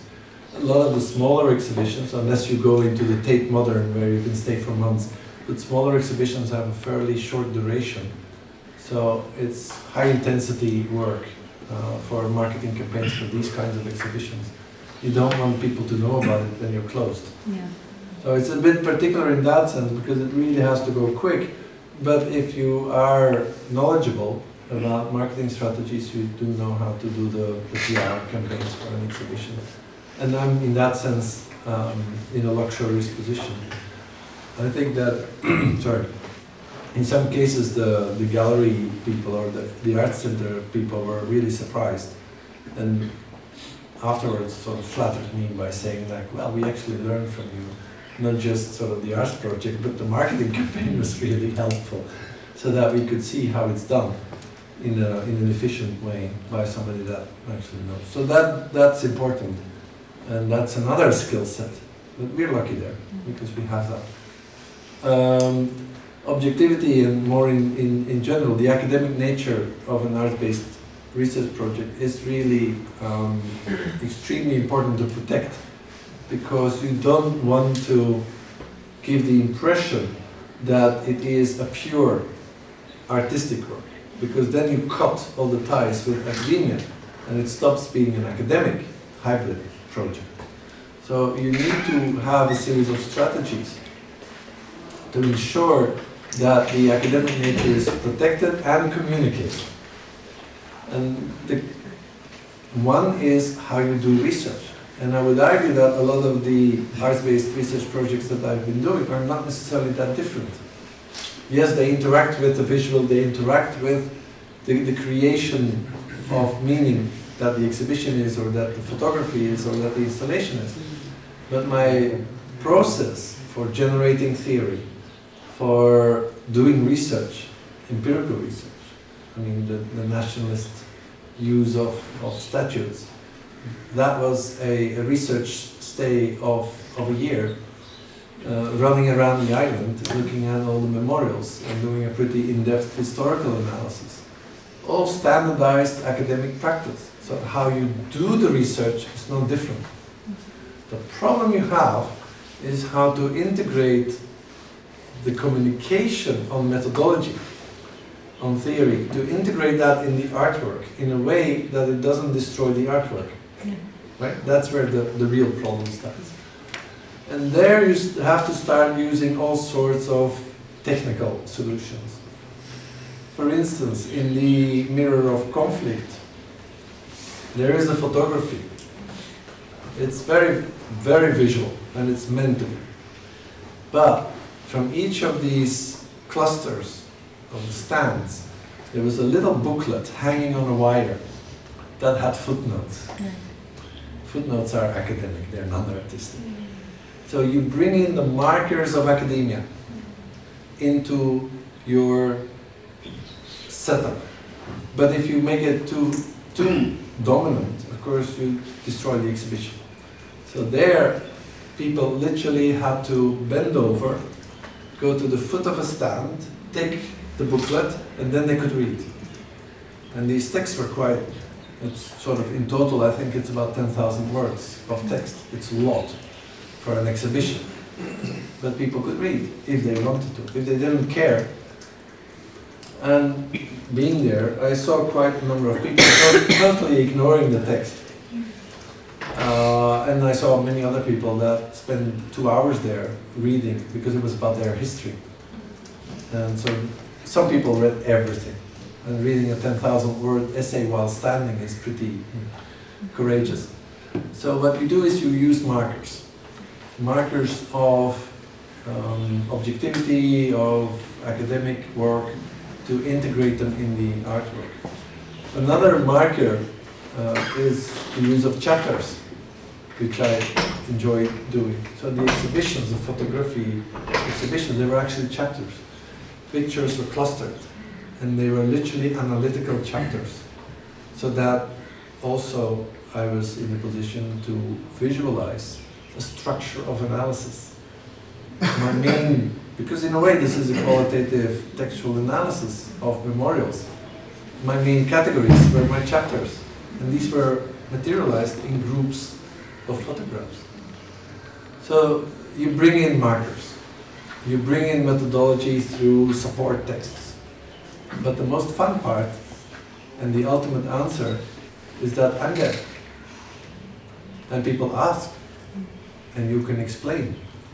And that's an incredible luxury, because you can actually see what people see. And you can then also use that conversation to say, hold on, this is not just photography, this is research. And so being in the position that we can communicate that face to face is quite exceptional. But it's an important strategy, because otherwise people would just go in and out. It's not that I was locking them in and forced them to stay. In the mirror of democracy, they did escape eventually from the palace, but they also escaped from me after a while, because I was waiting there at the exit, of course. No, seriously, conversation is really important too. It's multimodal. Also, the conversation is important. It all becomes one. But thank you for a good question. Do we have more questions? There is one, I believe. Did you raise your hand for question? Now you have to think of a question very quickly. No stress. May I ask a question? I wanted to ask, the other day when we were talking about acceptance of multiple project, you said that it's not really new to your either. It began a decade ago. So, and my reason for asking this question is, if you can tell us how can we fight this good fight? So how did it all happen? Well, there are obviously always different stages that intersect with each other. Right? It's not a linear process, it's a messy conflict. When I was working in Brussels, and this happened about 15 years ago, I was part of the committee that would decide on the evaluation criteria of PhDs. And I was actually one of the people that created the PhD in the arts there. But that was a huge conflict, because you had a number of senior professors that would say, it's visual, you can't archive it, it doesn't exist, it cannot be a PhD, full stop. And so we constantly had to negotiate and find first steps.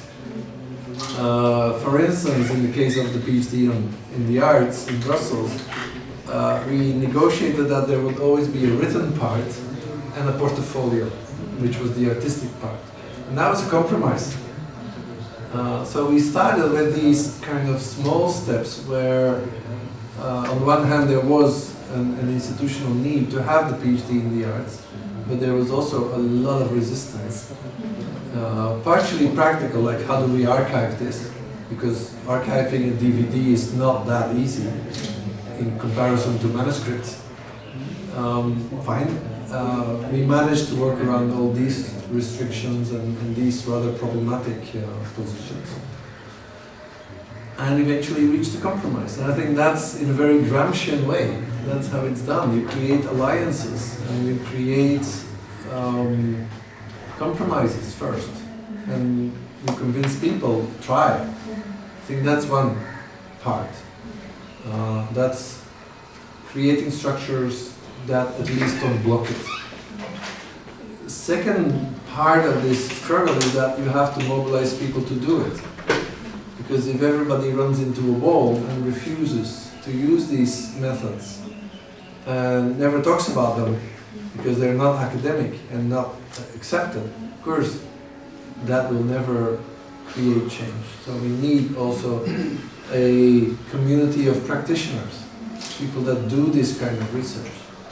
And that's where both ICA and IMCR have been active in creating groups that allow for people that actually try this kind of research to work together, to know about each other, and to create visibility. So that there is a community of practitioners, which is very, very important to generate visibility.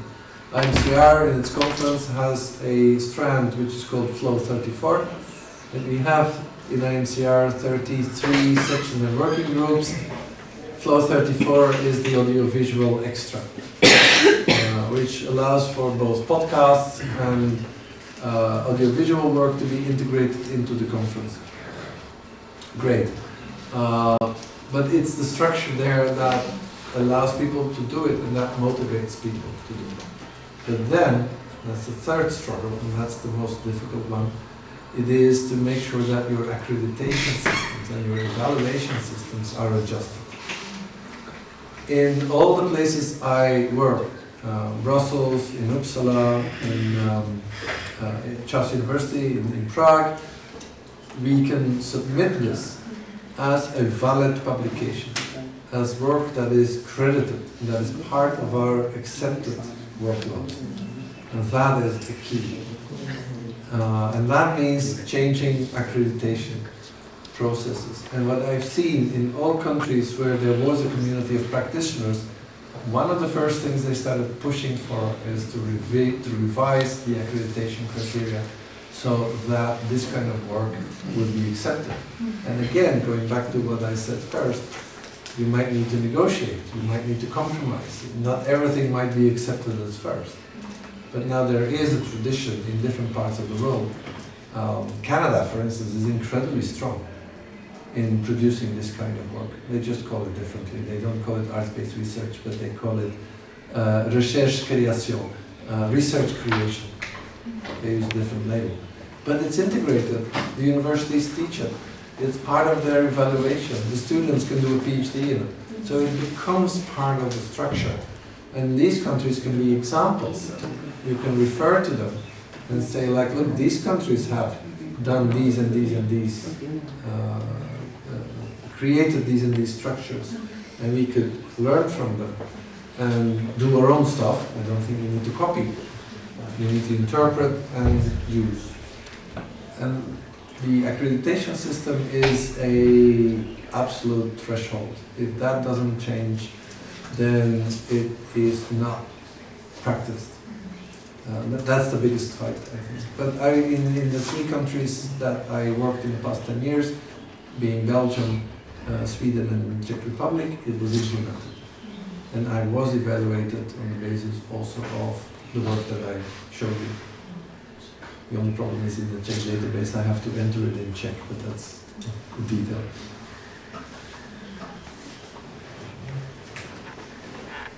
With this, I would like to formally end this talk. It was great to have you, and we're really hoping to have more of these in the future. They're very helpful for us, very informative for us. And thank you so much for coming, Pepsi. Pleasure. Thank you. Yeah. You're closing too quickly. It just got reopened. We have no real task. Can you hand over that mic? Yeah. The closing remarks are Like, I am representing the rector, FCCU. The rector has to leave for Islamabad today, and that's why I am speaking on his behalf. So, the rector is always, I'm Dr. Aniston, I was a career diplomat. So he enjoys international connections, what we do as mass communication. What he specifically told, like he cites kind of cities and towns. Like we have a connection with Oslo Met, so he always said we appreciate the Oslo connection. So in this, at present, he was very happy to have a Czech connection. So I wish he were here. We are all storytellers. And he also speaks really well, and it's coming from him that he really appreciates you being here. And I would also love to congratulate Dr. Perasa for starting something that wasn't here before. You were coming every year, but I was looking at the chair of the department to take the initiative. But it's really good that you have. And also, Media Center is alive in academic research, something that I thought that it's for, like it's not simply a training facility for students, but it's also for intellectual debate, and there are a lot of people whose effort goes into it, like the chair said, media coordinator, there is technical staff around, and radio, TV, and lab guys, all of these guys work together to make this work. And there's a lot of effort right now, so I always appreciate this. I just wanted to say, like when you were showing this documentary on gardens, and I didn't realize the effective nature of such education. And it took me back to my home and reminded me of my grandfather when you said that like it's kind of oppression, and I come from the north of Pakistan, so we live in a valley, like, it's not plains. And so in front of my house there is a canal, and then there are springs. So there was a spring kind of 200 meters from our house. And since it was my grandfather's property, we used to tell him that we can just order it a bit better, and he said, no company. So there was a big slab, stone, and he said, people can only drink water from there, nothing else.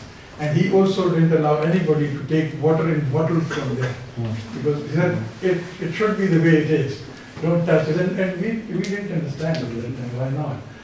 But somehow, unconsciously, as Sigmund Freud once said that the greatest contribution to culture or civilization are from people who don't even know the meaning of the word, meaning academic. So I think that closeness to nature was something that was earlier part and parcel of our lives. It's no more there. And I really appreciate the talk. There is somebody who has a Lama. So it reminds me of home rather. Like my wife had kind of 4 or 5 alarms. My son goes to college, yes, he goes to leaving at 9:30, there was an alarm at 9:30, so what's this about? The guest is leaving us. Thank you for this. Somebody wants us to leave. We are persistent. So it's really wonderful. I also remember that when I arrived in Nasik, we did an exhibition of Pakistani newspapers. And the first thing my professor told me that we have 12 frames. So, and the representation of a country, like nobody knew Pakistan in 99. Post 9/11, everybody knew Pakistan. But at that time, people were where is Pakistan? So it's like, sort of, just look at the map. And so we represented though, and as you said, we have this advantage of having this marketing strategies. And how to begin it in the hall, and it was kind of a gallery. And he said, I said, why don't we put the cartoons in front of it? So we printed a book of 4 pages describing the media system in Pakistan and a bit, so nothing, and a small captions, and it became like these are newspapers with painting, but like I remember this was the year of Bach, 1999, 2000 I think. And there was a Pakistani newspaper, Dawn, which has a quarter-page Panasonic advertisement, and it was Bach over there. And Leipzig is the city of Bach. Like we were next to Bach's museum, like the church, Thomas Church. So we were next to Thomas Church. And he looked and said, "Do you guys know Bach in Pakistan?" I said, "I know him because he's just next door." But it's Panasonic. So they just put Bach on it. So I think it's wonderful that we are able to accept. And again, there is an order needed at times, And the last thing that I have experienced what the tenure, what they call the practice, do they call it the practical track or what? The professional track. Professional track. So if they have to produce a video or an audio or something like that. So I know a journalist friend who wanted to interview me, but he never came in to interview me, rather he sent his younger brother. For the interview. So an interview is a complex procedure. Like if you don't see the guy, you don't know what he's saying. But also we have to really kind of step up our moral obligation when we represent academics and arts both. So thank you very much. It's very wonderful. I hope that we'll see you again and again, and maybe for a longer period if you have time sometimes next year. Thank you. Thank you, Doctor. We have certificates for all the participants now. I would like to request Dr. Nico, Dr. Firasat, and Dr.